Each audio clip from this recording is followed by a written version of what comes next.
ఈరోజు చిన్న కథ చెప్పుకుందాం. ఇద్దరు భార్యాభర్తలు కాసేపు మాట్లాడుకుందామని బీచ్ దగ్గరికి వెళ్తారు. అప్పుడు ఆమె భర్తకి అందులో ఈత కొట్టాలని అనిపిస్తుంది.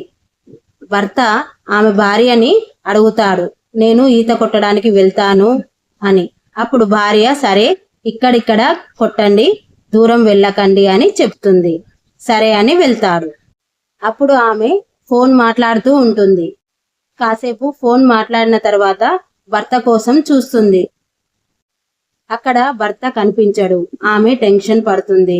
కాసేపు తర్వాత ఆమెకు ఆమె కాళ్ళ వద్దకి అలల ద్వారా కొట్టుకొచ్చిన భర్త చనిపోయిన శవం కనిపిస్తుంది. అప్పుడు ఆమె చాలా బాధపడుతుంది. ఆ నీళ్ల వద్ద ఆ ఒడ్డు దగ్గర ఇలా రాస్తుంది, ఏంటంటే, ఈ సముద్రం చాలా చెడ్డది, ఈ బీచ్ దగ్గరికి ఎవ్వరూ రాకండి అని రాసి వెళ్ళిపోతుంది. తర్వాత అక్కడికి చేపలు పట్టే జాలరి వస్తాడు. ఆ రోజు అతనికి చేపలు బాగా పడతాయి. చాలా సంతోషపడతాడు.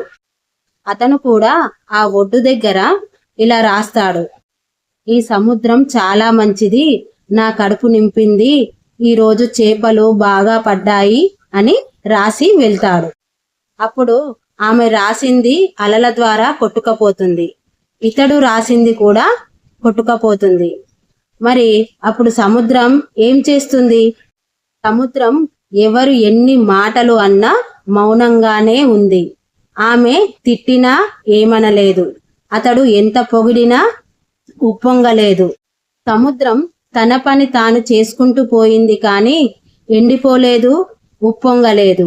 అలాగే మనిషి జీవితంలో కూడా ఎంత ఆనందం వచ్చినా, ఎన్ని కష్టాలు వచ్చినా బాధపడకూడదు, సంతోషపడకూడదు. మౌనమే కరెక్ట్ సమాధానం. మరి మీరు కూడా ఇలా ఉండడానికి ప్రయత్నించండి. నేను చెప్పిన కథ మీకు నచ్చినట్లయితే లైక్, షేర్ అండ్ సబ్స్క్రైబ్ చేసుకోండి.